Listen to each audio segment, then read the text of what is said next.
Good evening, dreamers. Welcome to this quiet journey through time.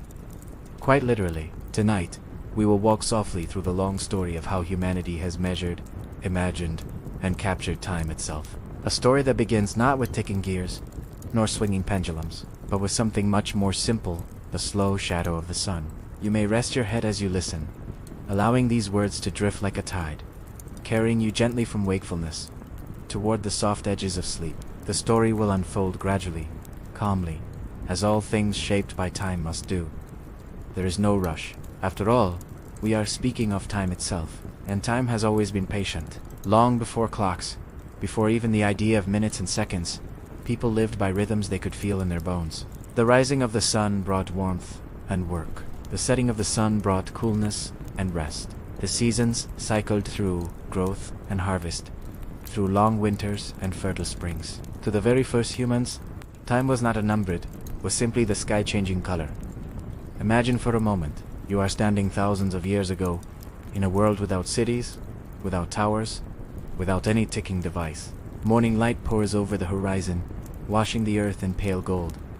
Shadows stretch long across the grass. Slowly, the shadow shortens as the sun climbs, and then lengthens again as the day falls toward evening. This daily rhythm was perhaps the very first clock the sky itself, silent but precise. The earliest people did not tell the time, as we do, but they knew the moments of day. They spoke of dawn and dusk, of high noon, of the long shadows of twilight. For them, time was a companion, not a measurement. But as communities grew, and as farming required careful planning, when to plant, when to harvest, when to prepare for winter, the need to measure time with more certainty began to emerge. The sundial was one of the first great answers. Simple, beautiful, and quiet. A stick in the ground, or a carefully carved stone, standing upright to catch the sun's movement. As the sun moved across the sky, the shadow shifted, sliding across etched marks that divided the day into parts. Imagine the slow dance of that shadow, moving steadily, never pausing, never hurrying. Each shift a silent reminder that time was flowing, always flowing. For the ancient Egyptians, sundials were more than tools, they were symbols of cosmic order. Their tall obelisks, those graceful pillars pointing toward the sky, also served as giant time. When the shadow fell across the stone courtyards, priests could tell the hour, and rituals could begin. There was something sacred in this act, treating the sun's movement, as though listening to the heartbeat of the universe itself. And yet, sundials had their limits. They could not speak when the sky was covered with clouds, and they fell silent altogether when night arrived. But humans are endlessly inventive. Where the sun could not help, water could. The water clock, or clipstedra, was another gentle marvel. Picture a clay vessel, narrow at the bottom, filled with water that dripped slowly, steadily, through a tiny hole. The surface of the water inside sank lower and lower, and as it did past, markings scratched into the side of the vessel. Each marking represented a portion of time and hour, perhaps, or something less exact. The water did not hurry. It moved in a rhythm as patient as sleep. These clocks were used in ancient Egypt, in Mesopotamia, and later in Greece. In Athens, water clocks regulated speeches in court, ensuring that no one spoke longer than their allotted time. A curious thought that the soundless dripping of water once controlled the voices of philosophers. Still, these devices measured time in broad strokes, not with the precise tick we know today. But humanity's relationship with time was changing. In the great empires of antiquity, in bustling cities where trade, law, and ritual required coordination, people began to crave finer divisions of the day, and slowly, the concept of hours emerged. The Babylonians divided the day into 12 parts, perhaps inspired by the 12 cycles of the moon in a year, or by counting the joints on the fingers of one hand. Later, the Greeks and Romans refined this, giving us the 24-hour day, 12 hours of daylight, 12 of night. Yet these hours were not equal. Summer hours stretched long, while winter hours shrank short. Imagine a winter evening in Rome, when daylight hours passed quickly, almost before the midday meal was finished. Imagine a summer afternoon, when the 12th hour lingered with long, lazy light. Time was not yet mechanical. It was still tied to the sky, flexible and breathing like the seasons. As centuries turned, the monasteries of medieval Europe would change everything. Monks sought to live by strict patterns of prayer, rising at set times, chanting psalms at intervals through the day and night. For them, time was not merely convenience, it was devotion. Sundials helped, but when clouds hid the sun, When midnight came, another kind of measure was needed. So water clocks and early mechanical devices were brought into the cloisters. Slowly, gears and weights entered the story. Imagine a stone monastery, its walls thick, its corridors silent, but for the echo of footsteps. In the tower above, a wooden mechanism ticks gently, its gears turning, its rope pulling down a weight. A bell rings through the night, calling monks to prayer. This was not yet the clock we know, but it was the ancestor of the heartbeat of mechanical time, faint but growing stronger. The first mechanical clocks of Europe appeared around the 13th century. They were large, often built into towers, powered by heavy stones and regulated by what was called an escapement mechanism. Simple but clever device that allowed gears to move forward in small, steady steps rather than spinning freely. That step, that tick, was a revolution. For the first time, time could be divided into equal parts, regardless of sun or season. The tick of a clock was more than sounded. Was a philosophy. It told people that time was not just a flow to be felt, but a structure to be measured. The universe, it seemed, could be counted, second by second. The quiet rise of clocks had truly begun. And so, dreamer, as you lie here listening, imagine yourself in a medieval town, hearing a tower bell echo across cobblestone streets. Each strike marks the hour, telling bakers when to knead dough, telling merchants when to open their stalls, telling monks when to fold their hands in prayer. The rhythm is steady, comforting, eternal. A new order of life is unfolding, one that will soon reach into every household, every pocket, every heartbeat. This is just the beginning of our long journey through the history of clocks. But perhaps, for now, your own inner clock is slowing, your breath lengthening, your eyelids growing heavy. Let the steady story guide you closer to rest. And so, dreamer, the ticking of medieval gears began to spread across Europe. Slowly, steadily, almost as though time itself was waking from a long slumber. Where once people had watched the sun or listened to dripping water, they now looked at towers of stone, listening for the deep voices of bells. In towns and cities, great mechanical clocks were built into church towers and civic halls. They were not small devices you could carry, nor even ones you could place on a shelf. They were massive, filling whole rooms with their heavy weights, long ropes, and turning gears of iron. These clocks were not meant to be seen closely, but to be heard. Their bells tolled across rooftops and market squares, ringing out the hours. Imagine yourself in a medieval town square, perhaps in France, perhaps in England. The air smells faintly of smoke from nearby horses clatter across the cobblestones, while merchants lay out fabrics, bread, and spices for the day's trade. Above all this, a bell begins to ring slow, solemn, resonant. One strike, two, three. Each note lingers in the air, rolling across the town like a wave. People do pause, look up, count. The third hour has come. For many, this was their first real relationship with hours as a fixed measure. Before mechanical clocks, hours were flexible, changing with the seasons. But the new tower clocks struck equal hours 60 minutes each, always the same, whether summer or winter. Time was being tamed, measured, given structure. The escapement mechanism inside these early clocks was crude, but miraculous. A gear would turn, caught by a lever, released again, caught again, each time, allowing the wheel to advance by a fixed amount. Tick pause, tick pause. Each motion was small, but together they kept the heavy weight descending at a steady pace. When the rope reached its end, the weight had to be lifted again, often beyond the reminder that even clocks depended on human touch. Some of these tower clocks had faces, with hands pointing to hours painted in circles, but many had no dials at all. Their message was only sound, the ringing of bells. In fact, for much of medieval Europe, ordinary people did not care what time it was, exactly they cared when the bell rang. That was enough to begin the market, to open the gates, to gather for worship. The bell was the voice of the clock, and it spoke to all. Over time, clockmakers grew more ambitious. By the 14th and 15th centuries, astronomical dials appeared. These were marvels of art as much as science grid circular faces that showed not only the hour, but also the position of the sun, the moon, even the stars. In Prague, in Strasbourg, in Venice, magnificent clock towers displayed the heavens in slow motion, gears carefully arranged to mirror the sky. Imagine looking up and seeing the painted sun move across a gilded dial, or the moon wax and wane across tiny windows. Time was not only measured, but visualized a universe of motion contained inside a tower. But such wonders were rare. For most people, the toll of bells remained their daily rhythm.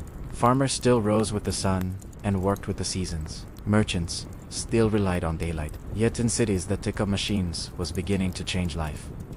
Meetings could be arranged at fixed hours. Curfews could be enforced at precise times. Slowly, the idea of time as something external, mechanical, and universal began to sink in.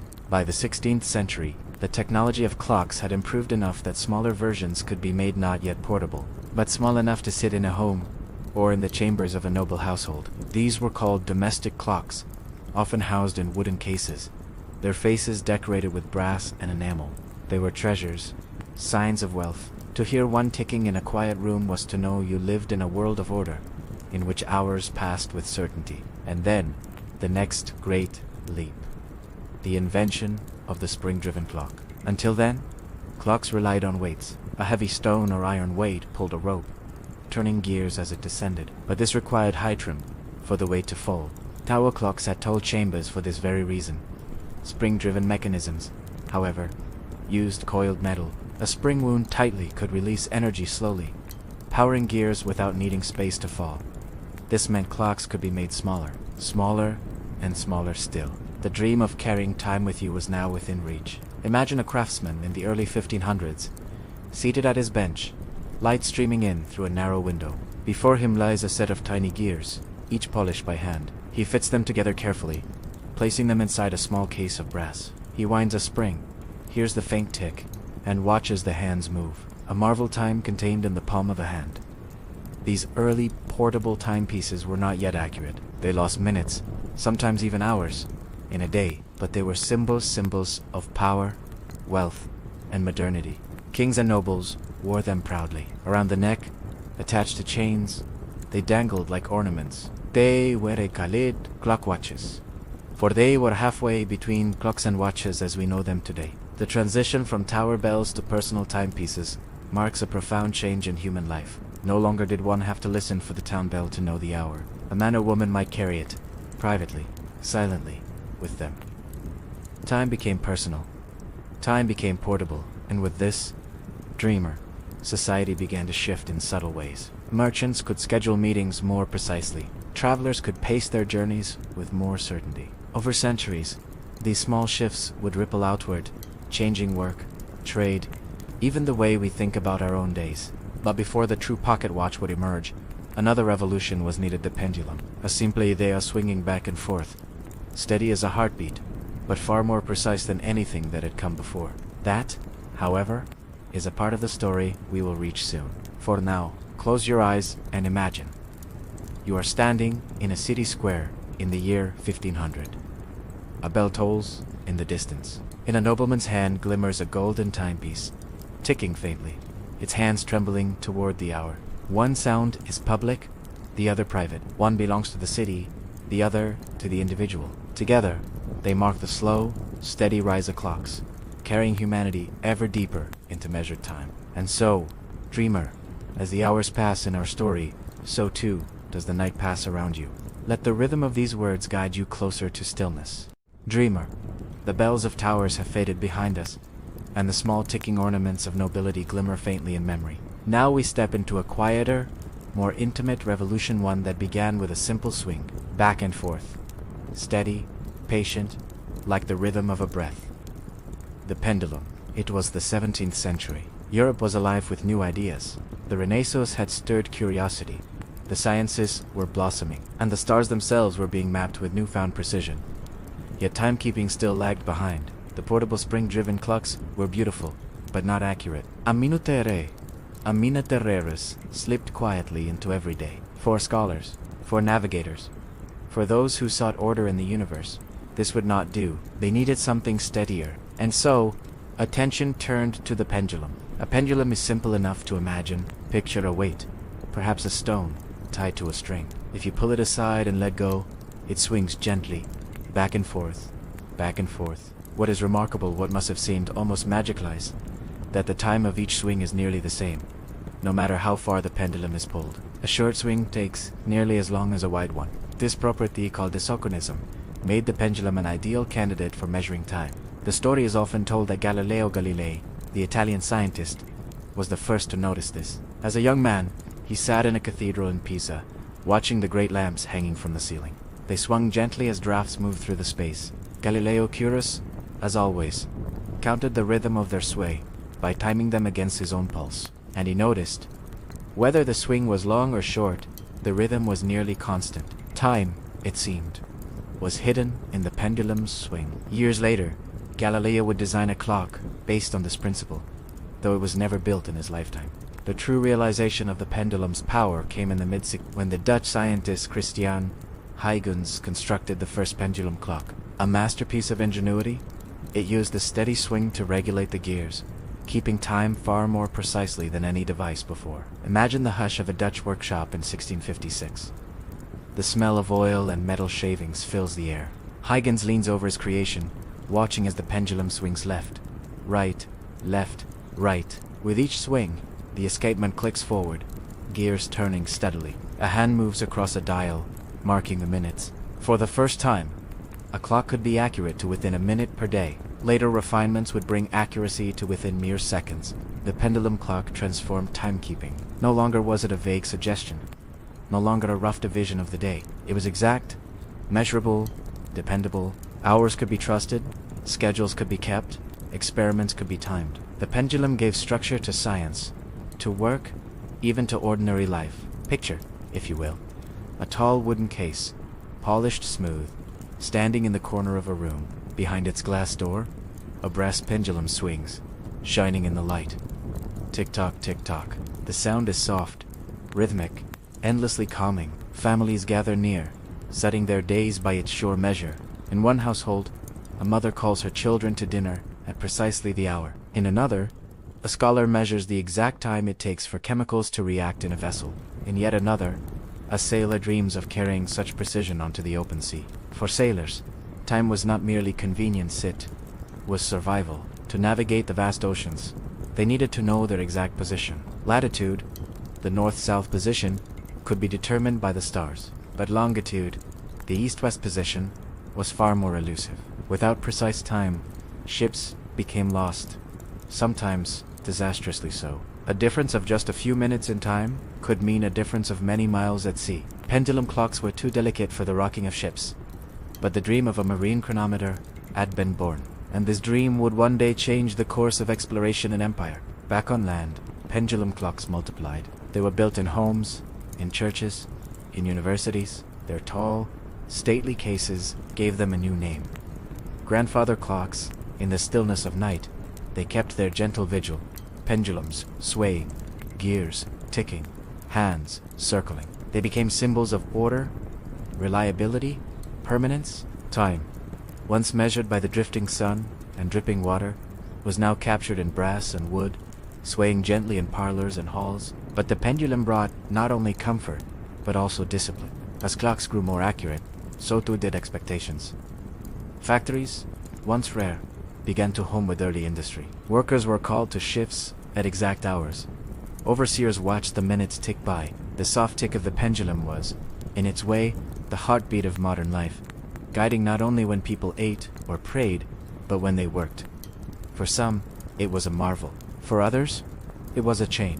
Still, the pendulum held a kind of poetry. Unlike the relentless tick of modern digital clocks, the pendulum's swing was visible, soothing. To watch it was to feel time, not as a number, but as a rhythm. It was like watching waves on the shore, or listening to the slow breathing of someone asleep. Even now, a pendulum clock can calm the mind. Each swing, a reminder of life, is a steady flow. Dreamer, close your eyes for a moment and imagine yourself in a quiet study 3 centuries ago. A single candle flickers. Papers lie scattered on a wooden desk.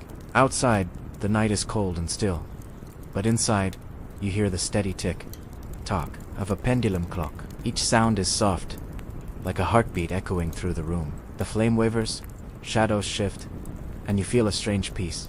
For time, once unknowable, now reveals itself gently before you. The pendulum clocks did not end the story, of course. In truth, it was only the beginning of greater precision, greater ambition, but it was a milestone.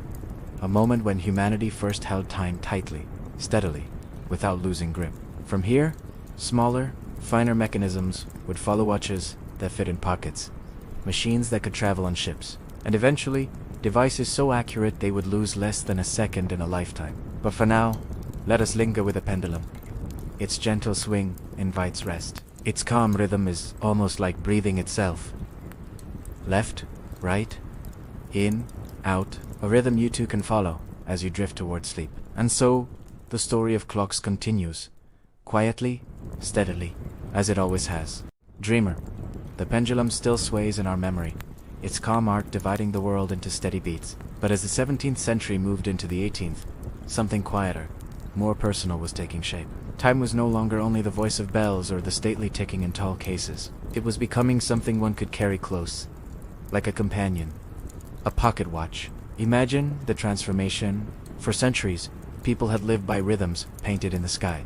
Then, time became a public voice, spoken by towers and their bells. Later, it became the heartbeat of households, kept in tall pendulum clocks that stood in corners like guardians. But now, for the first time, time could be carried in secret, ticking softly inside one's coat or resting in the palm of one's hand. The first true watches had already appeared in the 1500s, born from spring-driven mechanisms. They were large, egg-shaped, and often worn as pendants. But these early devices were clumsy, inaccurate, sometimes losing hours in a single day. They were ornaments as much as tools, glittering symbols of wealth. Yet as technology advanced, refined escapements, better balanced springs, careful craftsmanship, the watch became not only beautiful, but useful. By the 17th century, pocket watches began to shrink in size and improve in reliability.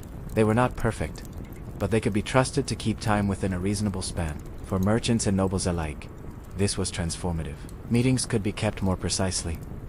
Journeys could be timed. A man no longer needed to wait for the bell of a church. Tawahiku consoled a small dial inside his own hand. Picture, if you will, a bustling London street in the year 1700. Coaches rattle past, their wheels clattering over stones. Shopkeepers lift shutters. Apprentices sweep doorways. Amid the hum of the city, a gentleman pauses, slipping a chain from his pocket. At the end of it gleams a silver watch, polished and delicate. He flips open the cover with a click, glances at the dial, and nods. The hour is known, privately, silently, without a single bell rung. Pocket watches changed not only how time was kept, but how it was felt. For the first time, time belonged to the individual. It could be consulted in solitude, carried into private spaces, hidden and revealed at will. This intimacy gave time a new power. It became not just a shared rhythm of society, but a personal possession, something that could be owned, guarded, treasured. The craftsmanship of these watches was itself a marvel. Watchmakers were artisans, bending over tiny gears, no larger than seeds, polishing brass and steel until they gleamed. Dials were painted with Roman numerals, hands shaped like delicate arrows. Cases were engraved with flowers, crests, sometimes miniature scenes. A fine watch was a jewel as much as an instrument, and to carry one was to carry a piece of art. But accuracy was always the greatest prize. The invention of the balance, spring sometimes called the hairspring, was a crucial step. This thin coil of metal, attached to the balance wheel, gave each tick a steadier rhythm, reducing errors, improving reliability. With this, watches became precise enough to truly guide daily life. In palaces, in counting houses, in ships' cabins, pocket watches ticked quietly. They marked the hours of kings and sailors alike. Napoleon carried a watch. George Washington carried a watch. Writers, scientists, merchants, soldiers all began to hold time in their pockets, hearing it whisper softly with every beat. And with this intimacy came something else: responsibility. When time was measured by towers, it was communal. Everyone heard the bell, everyone shared the hour. But with pocket watches, each person carried their own rhythm. No two watches were perfectly in sync. One month's noon might be another's minute past. Time became fragmented, individualized, a curious shift, one that hinted at the complex relationship we now have with time, where each device we own ticks privately in our pocket, our home, our wrist. Dreamer, imagine opening a pocket watch in the quiet of night. The room is dark, but by the glow of a candle you see the tiny hands glimmering. You bring it close, and if you listen carefully, you hear it tick, faint, delicate, like the heartbeat of a bird. Tick, tick, tick. A sound meant for no one else. A secret rhythm. You close the cover with a soft click, slip it back into your pocket, and feel the weight of time pressing gently against you. Pocket watches became symbols, not only of wealth, but of dignity and order. To be punctual was to be respectable. To carry a watch was to be modern, reliable, attentive. In literatura, the image of a man consulting his pocket watch came to mean discipline, seriousness, responsibility. Time was no longer only the domain of priests and astronomers. It belonged to gentlemen, to scholars, to travelers. Yet, as always, time flowed onward, and even the pocket watch would change. Smaller, thinner, more elegant designs appeared. Cases of gold, cases of silver, cases encrusted with jewels. Some watches had multiple dials, showing not only hours and minutes, but phases of the moon, dates of the month, even the tides. There were worlds in miniature, ticking universes held in the hand. And still, accuracy drove invention. The quest for precision led directly to the great challenge of the seas. Determining longitude for decades, nations offered rewards for a solution, and the humble watch refined into a marine chronometer became the answer. John Harrison, an English carpenter turned clockmaker, spent his life perfecting timepieces that could endure the rocking of ships, the salt of the sea, the storms of the ocean. His watches, large and sturdy, finally allowed sailors to know their true position. Whole empires rose and voyages succeeded because of these tiny ticking machines. But even on land, the pocket watch continued to spread, from noble to merchant, from merchant to craftsman, until it became a common sight. By the 19th century, even railway workers and farmers might own one, carried proudly on a chain. The world was becoming faster, more connected, and the pocket watch was at its heart. Dreamer, think of this. When time was told by towers, you could ignore it, or follow it as the town required. But with a watch in your pocket, you carried time with you always. It was no longer distant. It was immediate, insistent, whispering in your hand. Time had moved closer, closer still, until it lived with you wherever you went. Close your eyes and imagine the faint weight of a pocket watch resting in your palm. Feel its warmth from the metal case. Hear its delicate, ticking like a lullaby of brass and steel. It is steady, patient, ancient, and modern at once. You slip it into your pocket, and with it, you carry the centuries, the long journey from sundials to springs, from towers to this small, secret heart. And so, the quiet rise of clocks continued, from pendulums swinging in tall cases to pocket watches gleaming in hand. Time became not only more precise, but more intimate. Soon, it would move even closer still, not only into pockets, but onto wrists, and eventually into every corner of modern life. Dreamer, you hold the pocket watch in your hand, feeling its quiet weight, hearing its soft tick. Now let us move forward into the 19th century, where the hum of machines grew louder, and the world itself began to quicken its pace. Steam engines roared, factories thrummed, and railways cut across the land. In this age, time became more than a companion, it became a master. Picture the scene. A railway station in the mid-1800s. The platform is alive with movement, porters carrying trunks, families embracing, smoke curling from the engine waiting at the track. A great iron clock hangs above, its hands clear for all to see. Departure is fixed, arrival is promised, and the whole rhythm of the journey depends on precision. For the first time, ordinary travelers required accurate time.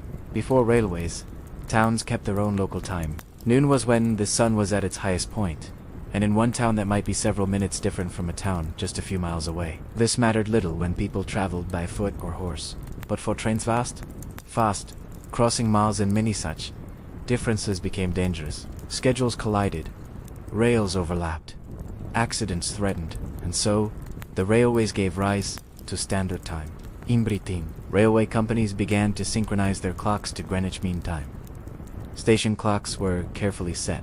Pocket watches of conductors checked against them. The ringing bells of towns no longer ruled. Instead, the iron discipline of the railway timetable reshaped life. The same happened in America, where railroads crisscrossed the land. In 1883, the United States adopted standard time zones, each 1 hour apart, so that trains could run safely, predictably. Time was no longer local. It became national. It became global. Imagine the AOD dreamer of a farmer in the countryside, holding his pocket watch and knowing that it matched the time of the station clock miles away. For the first time in history, people across vast distances lived by the same rhythm. Humanity had entered a new kind of order, one bound by steel rails and ticking watches. Yet pocket watches, for all their elegance, were not always practical. Soldiers, workers, even railway conductors found it awkward to pull a watch from the pocket while their hands were full. They needed something quicker, something more immediate. And so, slowly, another transformation began. The rise of the wristwatch.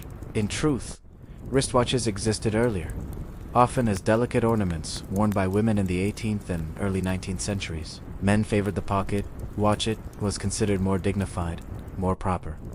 But practicality would change fashion. On the battlefields of the late 19th and early 20th centuries, soldiers discovered the advantage of strapping time to their wrists. With a quick glance, they could know the hour without fumbling in pockets. Coordinated attacks, timed maneuvers, precise artillery fight all depended on sync. A watch on the wrist could mean the difference between victory and loss. By the First World War, wristwatches were no longer seen as mere adornments. They were instruments of survival. After the war, soldiers returned home, still wearing them.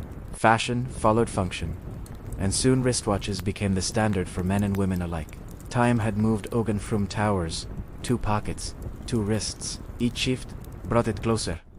More intimate, more constant. Picture, dreamer, a soldier in the trenches, mud thick around his boots, the sky dim with smoke. He glances at his wrist, where a simple watch ticks steadily beneath glass. Around him, others glance at theirs. At the signal of the minute hand, hundreds rise together, morbing as one. Time, precise and silent, directs the course of lives and nations. Meanwhile, the technology of watches grew more refined. Mechanisms shrank, accuracy improved. Jewels were set inside as bearings for gears, reducing friction, ensuring long life. Complications were added: watches that could show the phases of the moon, the day of the week, even measure elapsed seconds with Each innovation made time more detailed, more complete, and yet, the true power of watches in this era was not their complexity, but their accessibility. By the late 19th and early 20th centuries, watches were no longer reserved for the wealthy. Factories could produce them in larger numbers, making them affordable for clerks, workers, farmers. Time had become democratic. Nearly anyone could carry it, wear it, depend on it. Think of a worker in a factory in 1900. The machines around him clatter and hiss, their pace relentless. In his pocket or on his wrist he carries a watch. The whistle blows at the precise hour. The shift begins, the shift ends. The rhythm of his life is guided by a ticking device, steady, impartial. Time has become a rule that governs not only kings and scientists, but ordinary lives in every corner.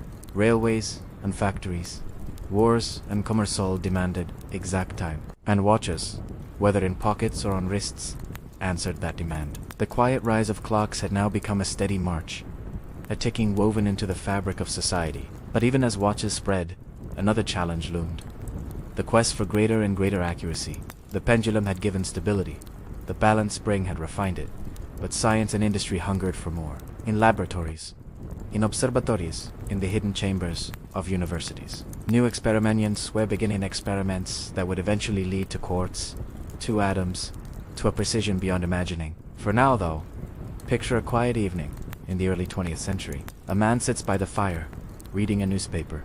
On his wrist glimmers a small watch, ticking softly. Outside, the distant sound of a train whistles through the night, running exactly on schedule. Across the ocean, another train departs at the same moment, guided by the same synchronized time. The world has become vast, yet connected. Time is the invisible thread binding it all together. Dreamer, as you lie here, you too are bound to this thread. Your moments, your breaths, your heartbeat'll move within this great weave of ours. The clock on the wall, the watch on a wrist, the phone beside your bed, each is a descendant of sundials and pendulums, carrying forward the story of time's quiet rise.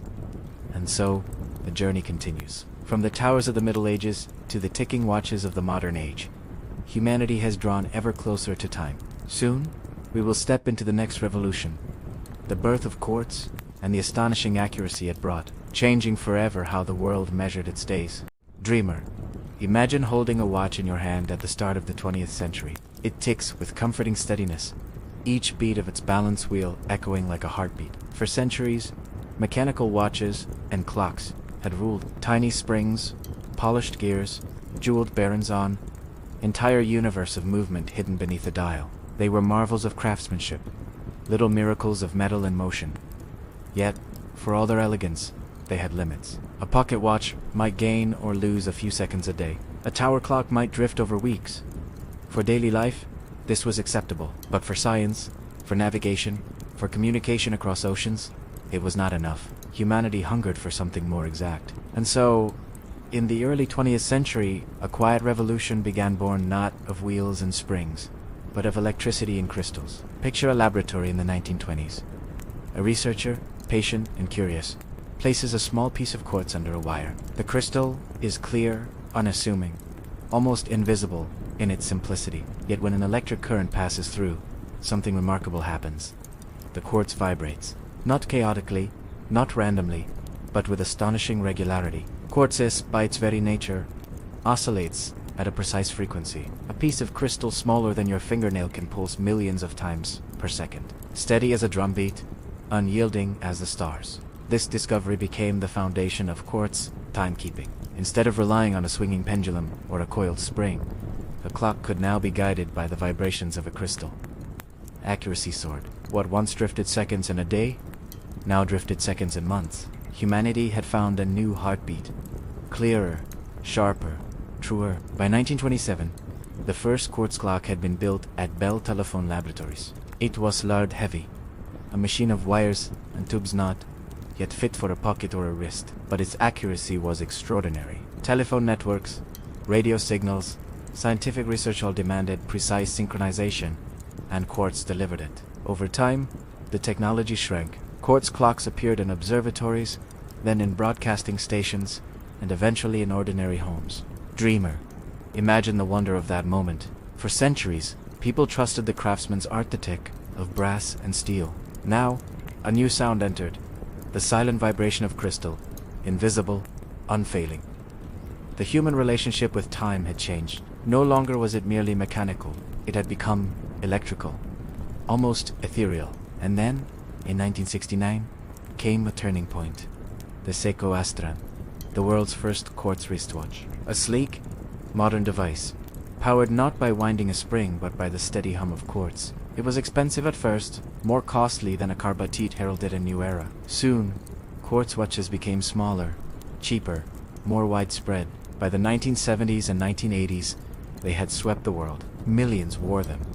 Billions depended on them. This moment is sometimes called the quartz crisis, not because quartz watches were a failure, but because they were so successful. Traditional mechanical watchmakers, especially in Switzerland, faced collapse. Entire crafts and traditions nearly vanished as the old art of gears and springs was replaced by batteries and crystals. A mechanical watch might be admired, but a quartz watch was affordable, accurate, and effortless. The world, once again, had shifted to a new rhythm.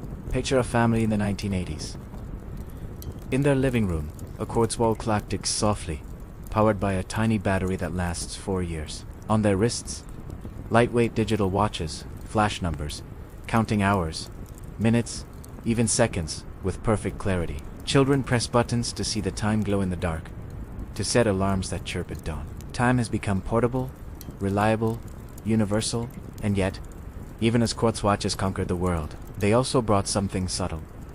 The democratization of precision. For the first time in history, nearly every human, rich or poor, could own a watch that kept time with astonishing accuracy. The gift of the crystal was not reserved for kings or scholars, it was for everyone. Dreamer, let us pause here and picture something. Imagine yourself holding a small quartz watch in your hand. You cannot see the crystal inside, yet you know it vibrates steadily, marking each second with invisible perfection. That tiny heartbeat links you to a chain of centuries: the sundials of ancient Egypt, the water clocks of Babylon, the pendulums of Galileo, the pocket watches of railway conductors. All of them lead to this: a crystal, humming silently, keeping time for you. But the story does not stop with quartz, for as accurate as it was, humanity still longed for more. Scientists dreamed of clocks that would not drift for centuries, that would measure time with the same constancy as the universe itself. They turned their eyes to the very atoms, to the hidden pulses of nature, searching for the ultimate rhythm. Still, before we leap ahead, let us linger in this moment. The quartz revolution was not only a story of science, but of daily life. Think of students timing their exams with digital watches, athletes measuring their races to the hundredth of a second, travelers catching flights guided by airport clocks, all ticking with quartz precision. Think of satellites orbiting above, synchronized by quartz, broadcasting signals that allowed ships, planes, and even cars to find their way. quartz was more than technology. It was a quiet partner in every breath of modern civilization. And, perhaps most tender of all, imagine a child in the 1980s falling asleep, listening to the soft tick of a quartz clock on the wall. They do not know the science behind it. They only know its steady rhythm, comforting, constant, like a lullaby made of seconds. Time Jimo has become not just a measure, but a companion. The journey continues, as all journeys must, from pendulums to quartz, from visible swings to invisible vibrations. Humanity has grown ever closer to the perfect measure of time, but perfection still lay ahead in the very atoms, in the tiniest whispers of the universe. There, scientists would find a new way to mark the hours. Dreamer, close your eyes and imagine the ticking of a quartz watch, steady, reliable, each vibration of its crystal marking seconds with astonishing precision. For many, it seemed the pinnacle of timekeeping. And yet, in quiet laboratories, scientists were listening to an even deeper rhythm, the hidden pulse of the universe itself. For centuries, humans had searched for constancy. The swing of pendulums, the balance of springs, the vibration of quartzol had brought us closer. But even these marvels drifted over days, months, years. The dream of perfect time, time that would not wander even by a heartbeat in centuries, seemed beyond reach. And then, physicists turned their gaze inward, into the very atoms that made up the world. Atoms, dreamer, are not silent. They hum with energy. They move with rhythm. Deep within each atom, electrons orbit like dancers, leaping between levels in precise steps. When they shift, they emit energy in waves of light, waves of frequency, so regular they could serve as the most perfect clock imaginable. Unlike pendulums swayed by gravity, unlike quartz crystals bent by electricity, atoms never tire, never falter. They pulse with the same certainty today, tomorrow, and a million years hence. The idea was bold. If we could measure those pulses, we could define time itself. No longer would a second be tied to the turning of the earth, which wobbles and drifts. Instead, it would be tied to the steady whisper of an atom's song. In 1949, the first atomic clock was built in the United States. It was bulky, complex, and far from flawless, but it marked a new dawn. By 1955, in Britain, the first practical cesium atomic clock was created. Its accuracy was staggering. It would lose just 1 second in millions of years. Humanity had touched the eternal. Picture that moment. A laboratory, dim with lamps, filled with humming equipment. A small glass tube glows softly, filled with cesium atoms. Scientists watch as the machine listens to their resonance, the exact frequency at which cesium atoms shift their energy. That frequency, 9,192,631,770 vibrations per second, became the new definition of a second. It was no longer tied to the imperfect Earth. It was now bound to the heartbeat of the cosmos. Dreamer, pause with me and feel the wonder of that. Every second you live, every minute, every hour measured by the same rhythm that echoes inside atoms all around you. In your body, in the stars, in the dust of the universe. Humanity had not just built a clock. Humanity had discovered the true essence of time. The atomic clock quickly became more than a scientific curiosity. Its precision transformed the world. Navigation grew, sharper ships could find their way across oceans with unmatched accuracy. Astronomy gained a new lens. Pulsars, black holes, cosmic movements could be studied with atomic time as the reference. And then came satellites, circling above the Earth, their signals synchronized by atomic clocks. From those satellites was born something you may use every day without thinking. GPS. The global positioning system works by comparing signals from multiple satellites, each carrying an atomic clock. Without that perfect timing, the system would fail. Your phone would not know where you stood. Airplanes could not chart their course. Cars would lose their maps. All of it modern navigation. Modern communication rests on the quiet pulse of seas. And think, dreamer, of the gentler uses too. Financial markets, where billions move in fractions of a second, depend on atomic sync. Power grids rely on precise timing to stay stable. Even the internet itself, every message, every image, every stream of music is stitched together by atomic time. We live not just in an age of technology, but in an age of time perfected. Let me paint you a picture. Imagine standing in a great observatory, its dome open to the night sky. Above, the stars wheel slowly, ancient and steady. Below, in a small chamber, a cesium clock hums quietly. Its pulse is sharper than the stars themselves. The universe is vast, chaotic, in constant motion, yet here, in this device, is something more constant still. The clock does not watch the stars. The stars are measured by the clock. Humanity has become the keeper of time. And yet, dreamer, as always, perfection invited new questions. Could time be measured even more finely? Could we build clocks so accurate they would detect the tiniest changes in gravity? The faintest bending of space-time itself? Scientists turned to other atoms, hydrogen, rubidium, and most promising of all, optical clocks that use lasers to trap atoms and measure their vibrations with staggering detail. These new clocks are so exact they could drift less than a second over the entire age of the universe. Think of that. A clock so perfect that it could outlast the stars. But beyond the science lies something softer. When you look at the clock on your wall or the time glowing on your phone, know that behind it lies this journey. Sundials in ancient sands, water dripping in bronze vessels, pendulums swaying in silent halls, crystals vibrating in wires, atoms pulsing in glass chambers. All of them lead here, to this moment, where you read these words in the stillness of night, guided by seconds measured more perfectly than ever before. Dreamer, as you breathe now, steady and calm, you too are a clock. Your heart beats its rhythm. Your cells pulse with energy. Your very being flows with time. Perhaps that is why humans have always sought to measure it. Not because time was outside of us, but because it lives within us, woven into every breath, every heartbeat, every dream. And so the quiet rise of clocks had brought us, by the late 20th century, to a new summit. Time defined not by the earth, not by the sun, not by gears, but by the atoms themselves. Time had become universal, unshakable, eternal. But even this is not the end. For now, dreamer, let us rest in this moment, with the cesium atoms humming softly, their vibrations endless, steady as the night. Soon, we will step into the final chapters of our journey, the age when time becomes invisible, hidden inside phones, woven into networks, flowing through satellites above us. Time has become so perfect, so constant, that we barely notice it anymore. Yet still, it ticks. Still, it rises, quietly. Dreamer, imagine sitting in your room as the night deepens. You'll glance at the clock on your wall, its hands turning steadily, or perhaps at the glowing digits on your phone.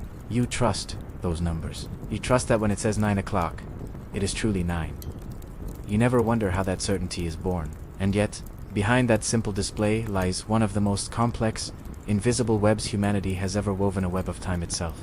In the late 20th century, atomic clocks had left the laboratories and observatories. They had risen into the sky, carried aboard satellites, each one orbiting Earth, in silence, their cesium atoms pulsing with cosmic regularity. These satellites formed constellations, not of stars, but of machines, each broadcasting its time to the world below. This was the birth of GPS, the global positioning system.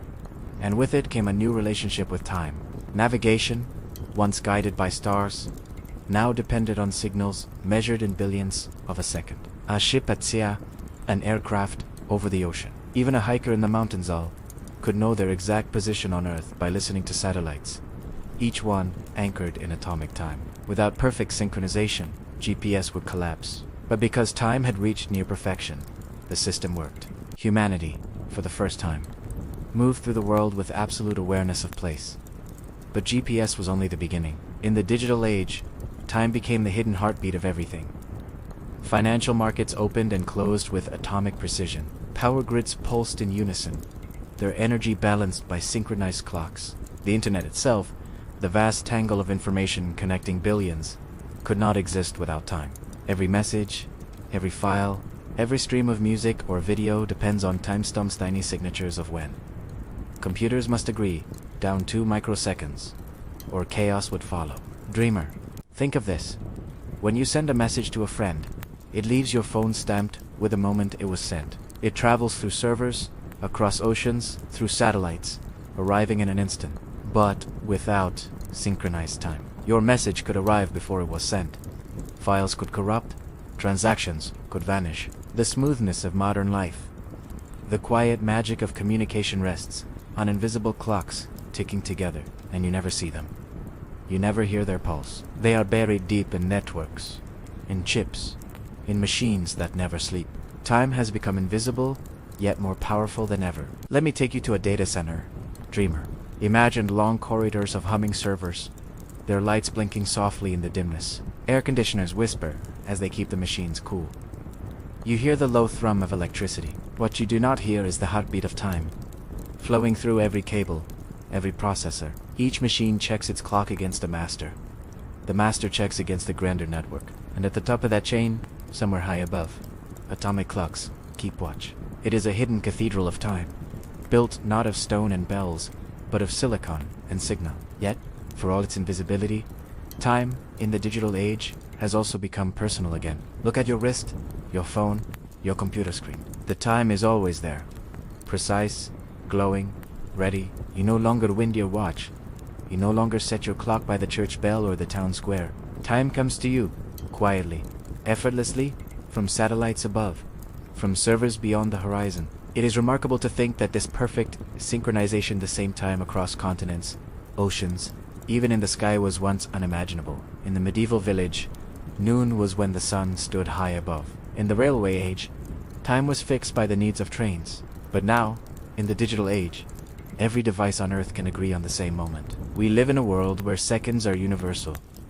And yet, there is something paradoxical about this. The more perfect time has become, the less we notice it. Sundials were marvels, watched with wonder as shadows moved. Pendulum clocks, striking the hour, were events in themselves. Pocket watches were treasured possessions, wound with care.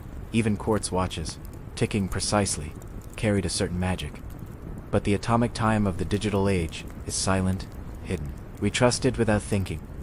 We live inside it without wonder. It has become the air we breathe, essential, invisible. Perhaps, dreamer, this is the true destiny of clocks, not to astonish us, but to disappear into our lives, to shape our days so completely that we forget they are there, like the stars guiding sailors, like the bells guiding villages.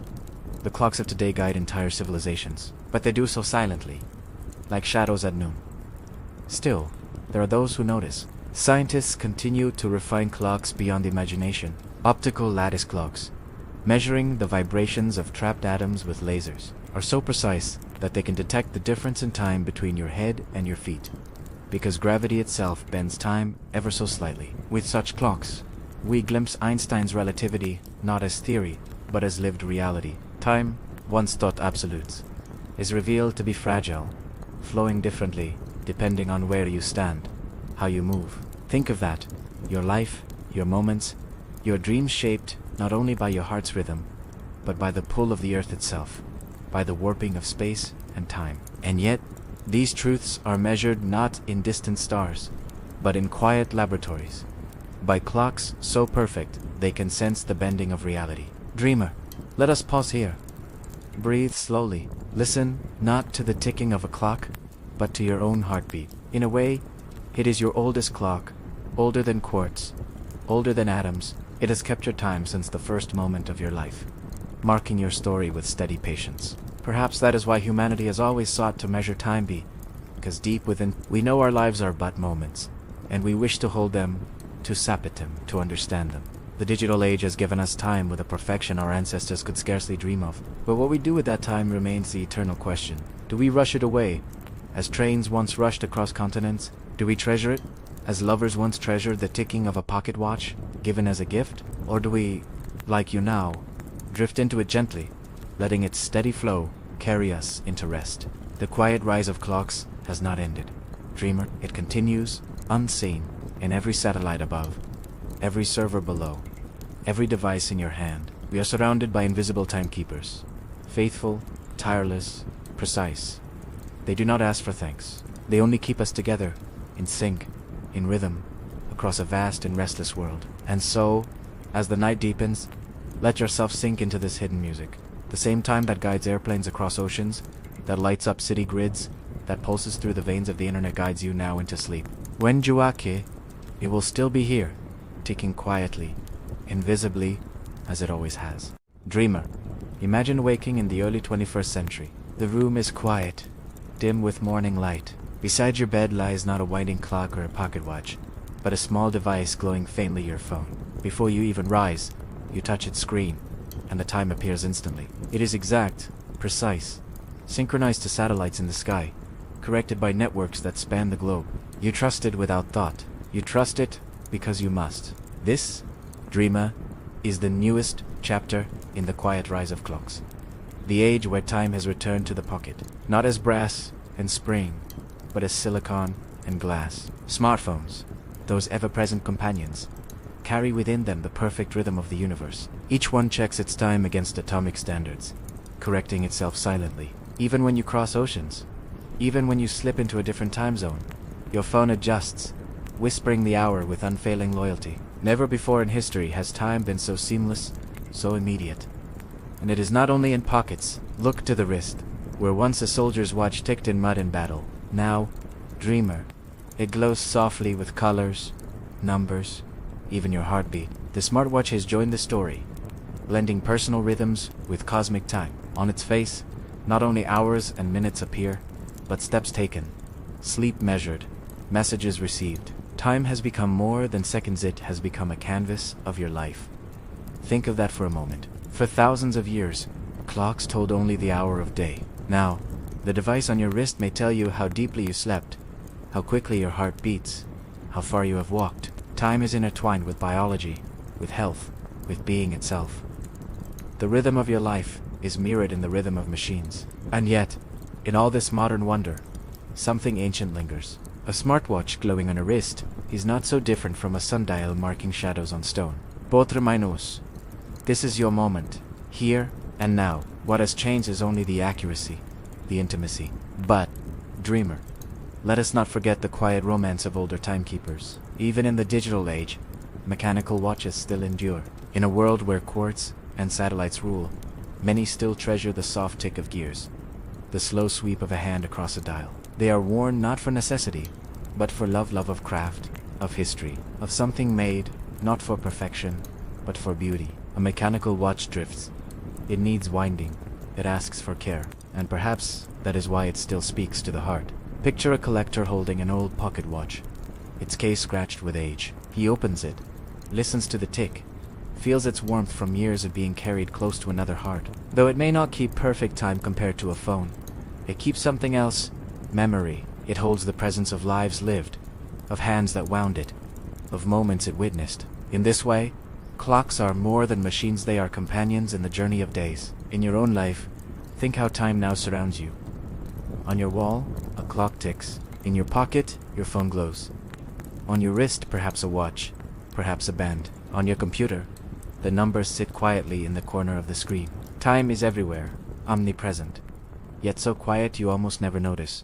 This is both a gift and a burden. In the past, time was scarce. You sought it out in towers, in bells, in sun and shadow. Now, time is constant, inescapable, always visible. Some find comfort in that constancy. Others find weight, as if the seconds are always reminding them to hurry, to keep mobile, to never rest. But you, dreamer, here in this moment, can choose to let time be soft. Let the numbers on your screen fade into background. Let the ticking of clocks be like a lullaby. For though time rules the world, it need not rule your peace. Let us walk together into an ordinary day in the modern world. A person wakes, checks their phone for the hour, glances at their wrist for notifications. They rise, catch a train that departs on the exact second, guided by atomic signals. At work, their computer marks every file with precise time. In the evening, they stream a film, each frame delivered in rhythm, perfectly aligned. And at night, they set their phone beside the bed, where it silently updates its clock against distant servers, preparing to wake them again at dawn. All of it, dreamer, all of it is time. Not loud, not demanding, but woven like threads through every moment. You live in a world where time is no longer separate, no longer something you seek. It has become the fabric of life itself. And still, the story continues. For even now, new dreams stir. Clocks so accurate they could help us navigate to other planets. Timekeepers so sensitive they could measure the tiny shifts in gravity across mountains and valleys, or even between the floor and ceiling of a room. Time, it seems, is not finished with us. It still rises, quietly, into futures we cannot yet imagine. Dreamer, as you rest, let yourself feel this, that the time you carry in your pocket, the time that glows on your wrist, the time that streams across your screens, is not ordinary. It is the culmination of millennia, of shadows and sand, of pendulums and springs, of crystals and atoms. You live within a miracle so complete, you almost never see it. But tonight, as your eyes grow heavy, you see it. You feel Italiano, and you can let it guide you gently into sleep, knowing that when you wake, time will still be here, waiting faithfully. Dreamer, you and I have wandered through centuries of invention. We have watched shadows move across sundials, sand slip through glass, pendulums swing, springs, wind, crystals hum, and atoms tick. But behind all these quiet instruments lies something more mysterious. The human mind, the way we see and feel time itself. For before clocks, time was not a number. It was a rhythm, the rising of the sun, the fading of light, the swelling of the tide, the cycle of seasons. Life moved with nature, slow and fluid, not divided into sharp hours. To a shepherd on a hill, it mattered only that morning had come, that dusk was near. To a farmer, it mattered that the rains arrived in their season, that the harvest ripened under the sun. Then came the clock, and with it, a transformation. Time could be divided, counted, scheduled. An hour was no longer when the shadows grew long, but 60 precise minutes, marked and measured. And with this came a new rhythm of life, not the rhythm of nature, but the rhythm of numbers. Think of the monastery bells, calling monks to prayer at fixed intervals. Think of the city clock tower, striking the hour so merchants and workers knew when to open and close their stalls. Slowly, the mind itself adjusted. People began to think not in moments of feeling, but in units of time. Work was measured, journeys were timed. Even leisure became something to be scheduled. Dreamer, have you noticed how deeply this change still lives within you? If you wake in the night, you do not only feel the darkness, you glance at the clock. It is 2 in the morning, you say, and that number shapes your feeling. If it were 6, you would rise. If it were 11, you would worry. The number changes the meaning of the moment, though the silence of the night is the same. This is the philosophy of clocks. They do not merely measure time, they create Italiano. They tell you not just what is, but what it means. And yet, beneath this structure, something of the old rhythm survives. You feel it in your body, in what some call the circadian rhythm, the quiet clock within your cells, tuned not to gears or chords, but to the rising and setting sun. Even when you travel, even when time zones shift, your body whispers of morning and night. In this way, you live between 2 clocks. The clock of nature, soft and flowing, and the clock of numbers, exact and relentless.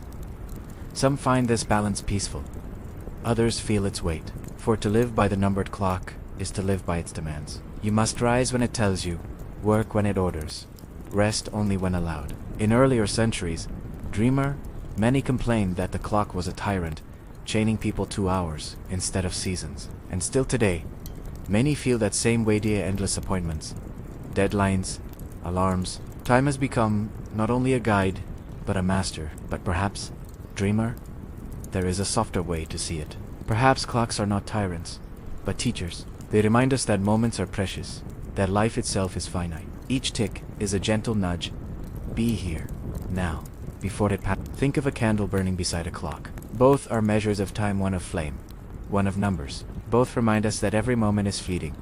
Every moment is alive only once. When you hear a clock tick, you might feel rushed. But you might also feel wonder that you exist in this very second, that you are alive to hear it. Let us wander through an ordinary life, guided by clocks but filled with meaning. A child wakes to the ringing of an alarm, rushes to school at the appointed hour, studies until the bell frees them. Later, as an adult, they work by the clock, measure meetings in minutes, catch trains on schedules, pay bills by due dates.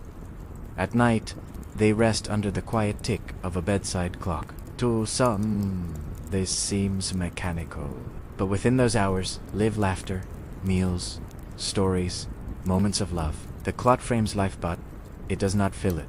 Do, and so, the philosophy of time is this. The clock provides structure, but meaning is made by living within it. There are philosophers who have argued that time itself is an illusion, that only the present moment is real. The past is memory.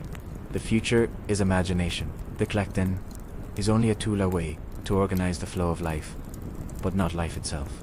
Imagine, dreamer, if you lived without clocks, you would still feel hunger and fullness, sleep and waking, joy and sorrow. Time would still exist in your heart, even if no bell ever struck the hour. And yet, how strange it would be to live without numbers. Imagine a world where you could not say, meet me at 3 o'clock, but only meet me when the sun is high.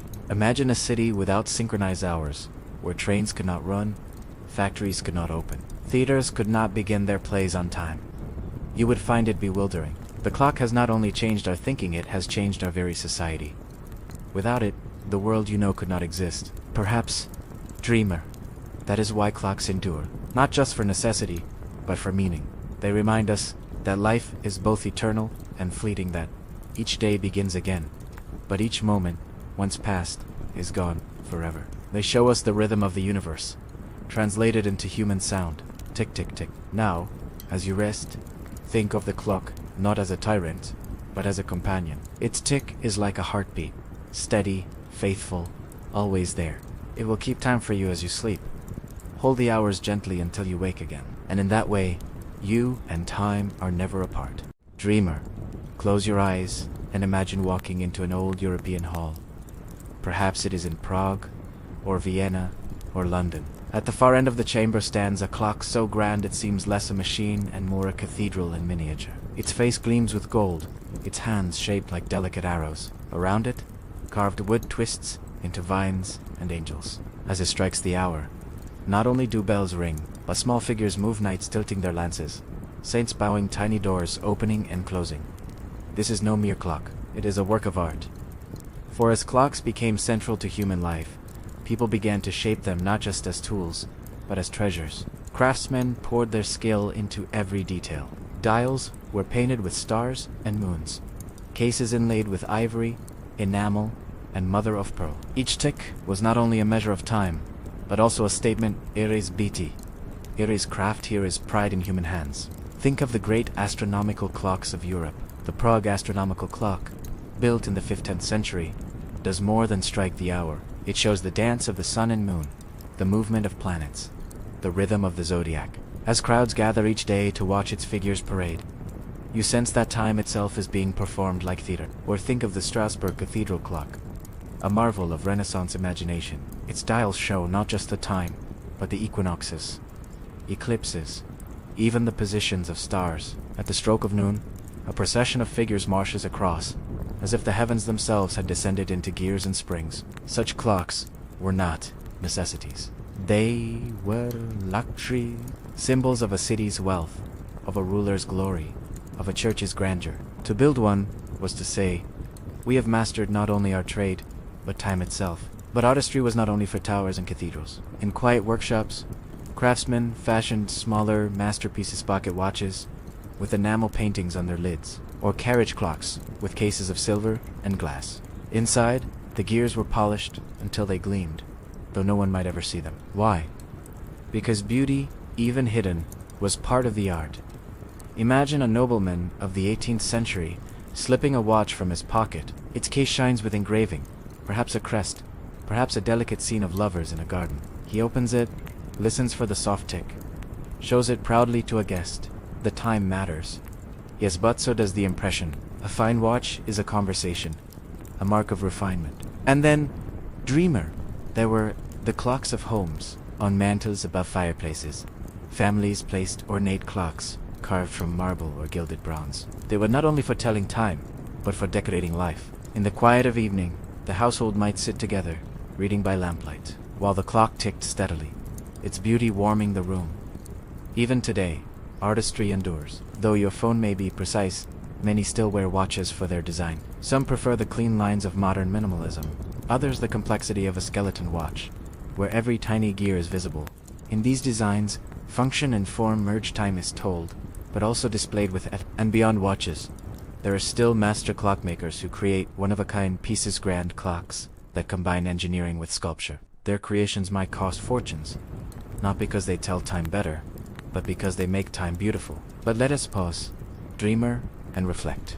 Why do humans shape beauty into clocks? We gild time, paint it, carve it, adorn it. Perhaps it is because time itself feels so invisible, so untouchable. You cannot hold an hour, you cannot see a minute, but through artistry, you can give time a body, a face, a form to admire. A beautiful clock is like a bridge between the eternal and the human.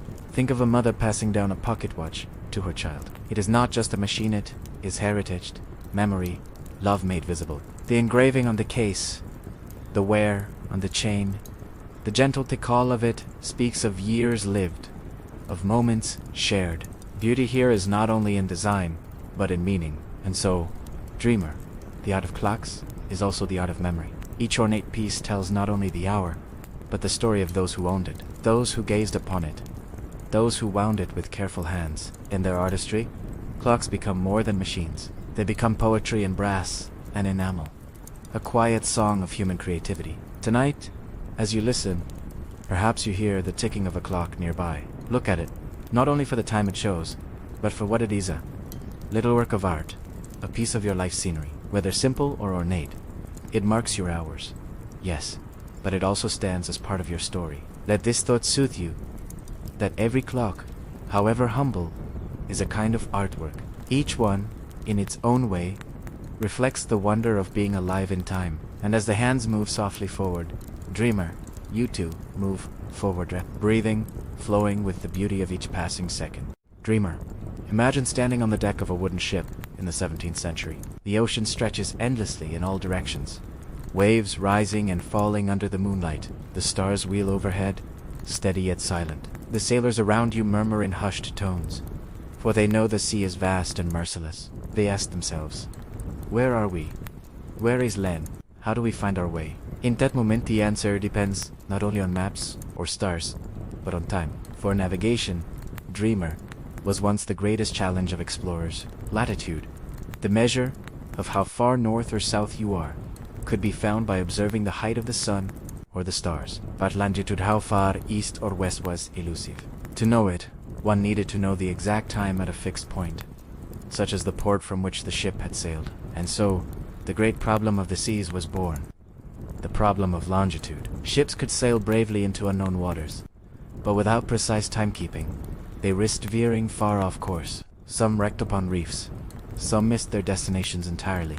For centuries, sailors feared not storms, but losing their place on the ocean. It was in this age that the clock became not just a household tool, but a savior of lives. The invention of the marine chronometer changed the world. Picture John Harrison, an English carpenter and clockmaker of the 18th century. He dedicated his life to solving the longitude problem.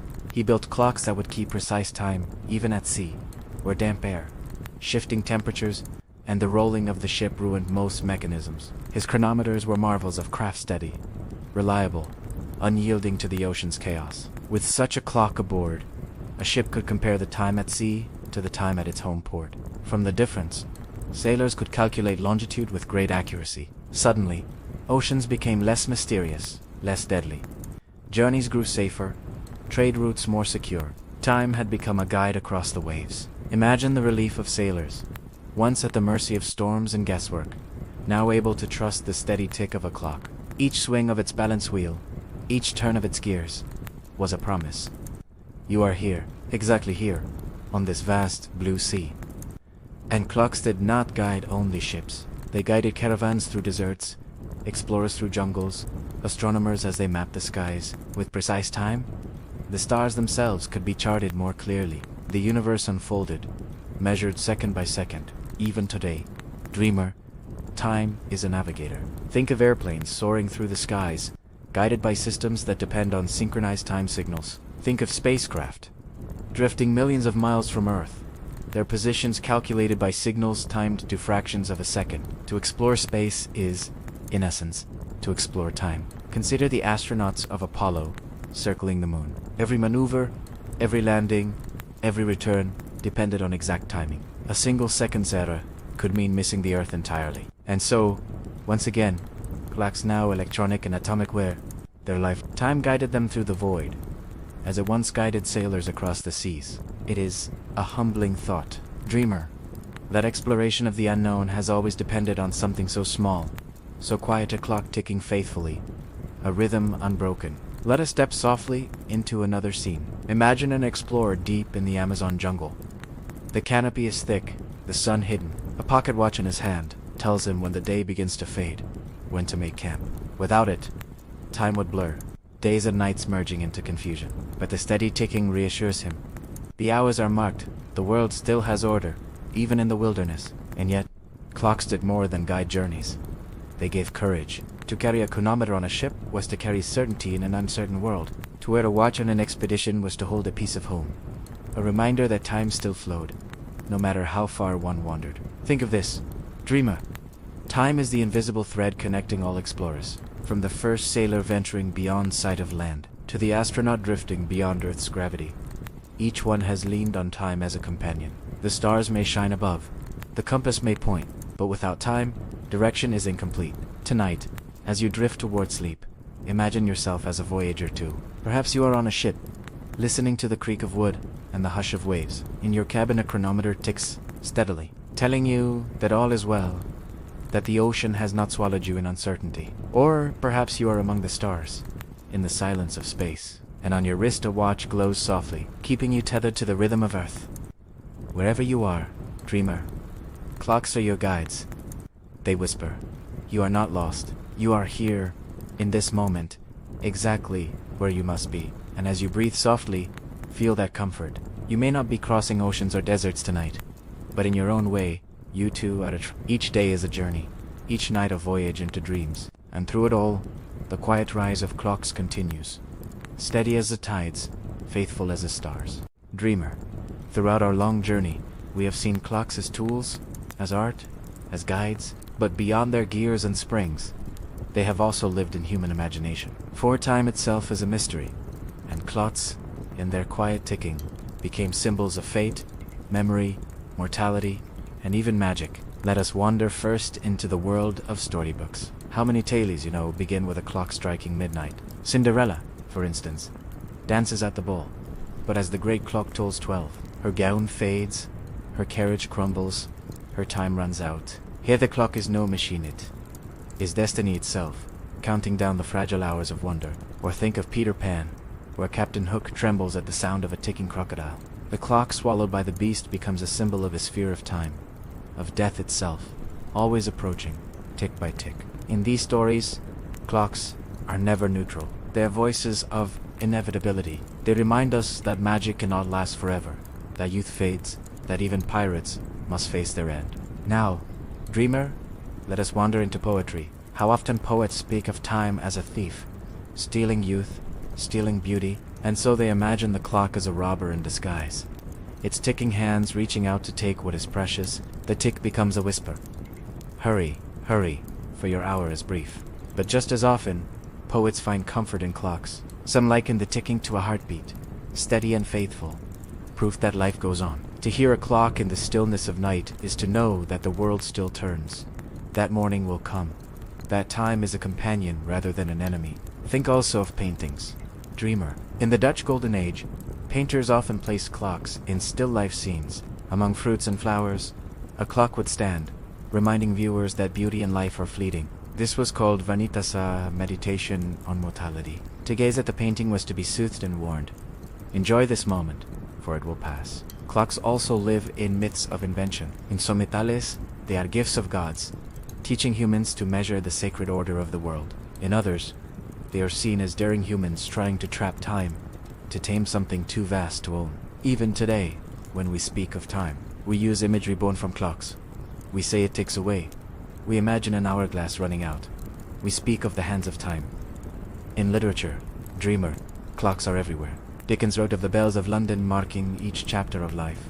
Proust compared memory itself to the striking of clocks in distant rooms. In Shakespeare, the chiming of the clock often signaled fate, warning of betrayal or loss. To place a clock in a scene was to remind the audience, pay attention, the hour matters. Even in our dreams, clocks appear. Some dreamers find themselves watching a clock whose hands spin wildly, or one that shows no numbers at all. Psychologists say this reveals our deep unease with time, our fear that it slips beyond control. Others dream of clocks that melt, like in Salvador Dali's famous painting symbols of how time bends, in memory and imagination. But not all is solemn. In children's rhymes, clocks often tick playfully. Hickory, dickory, dock, the mouse ran up the clock. Here, time is gentle, almost whimsical. It marks not death, but play, the curiosity of little creatures running about. Even in these small verses, the clock is present, reminding us that even play has its rhythm. And then there is the clock as guardian. In many old tales, a great clock tower protects the town, its bells warding off evil spirits, its chimes keeping away bad luck. To silence the clock would be to invite danger, to break the thread of order. In this way, the clock is not only a tool of humans, but a symbol of cosmic balance. Dreamer, think also of your own culture, your own memories. Perhaps there was a clock in your childhood home whose chime marked family dinners, whose ticking filled the silence of long afternoons. Perhaps it was a clock in a schoolroom, its hands dragging slowly as you longed for freedom. Perhaps it was a train station clock, high above the platforms, telling you when a loved one would arrive or depart. In each of these, the clock is not just metal and glass, it is a character in your story, a silent witness to your life. And so, clocks live not only in history, but in imagination. They are symbols of endings and beginnings, of order and chaos, of fear and comfort. They tell us not only what time it is, but what time means. Tonight, as you rest, think of the clocks of story and dream. Let them be soft companions. The midnight bell that once frightened Cinderella can, for you, be only a gentle lullaby. The ticking crocodile that haunted Hook can, for you, be a friendly heartbeat. The melting clock of Dolly can, for you, be a reminder that in sleep, time bends, stretches, softens. Clocks, in the end, are like stories themselves. They mark beginnings, middles, and ends. They remind us that every tale has a rhythm, that life itself is a kind of narrative shaped by ours. And here you are, dreamer, within your own story, resting in this moment, listening to the quiet rise of clocks around you.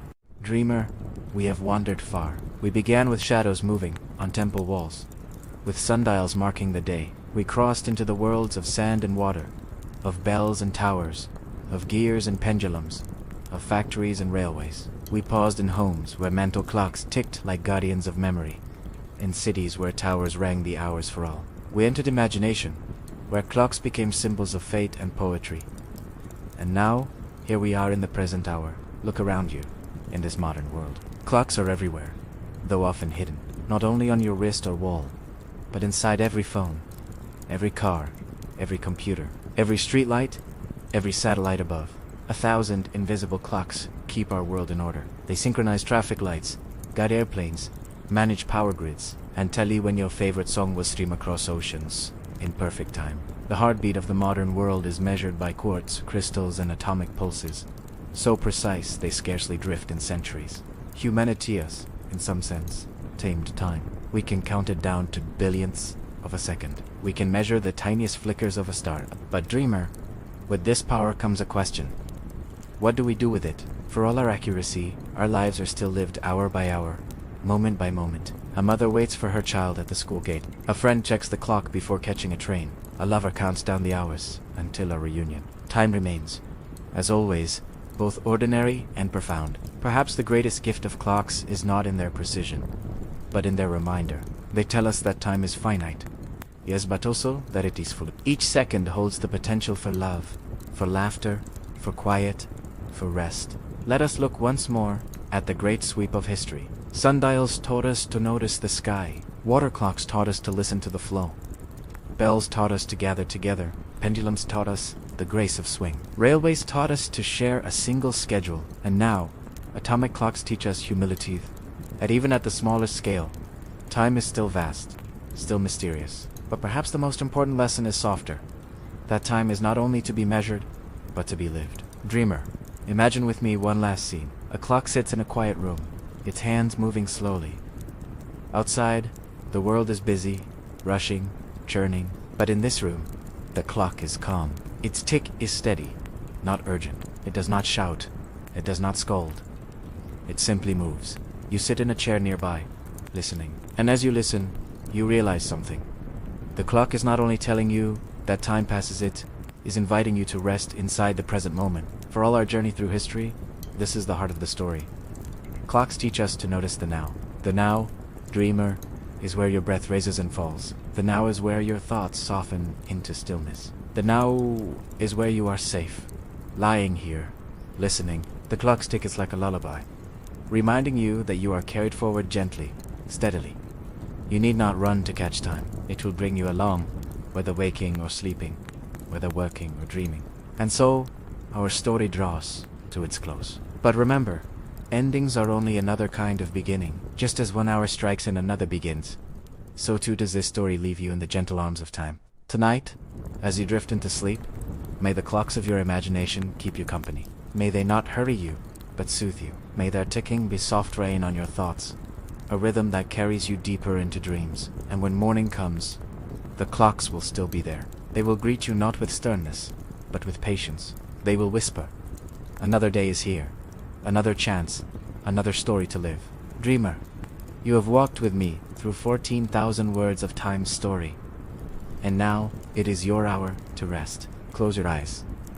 Let the ticking fade into silence. The quiet rise of clocks has reached its gentle end, and beyond it lies only peace. Good night.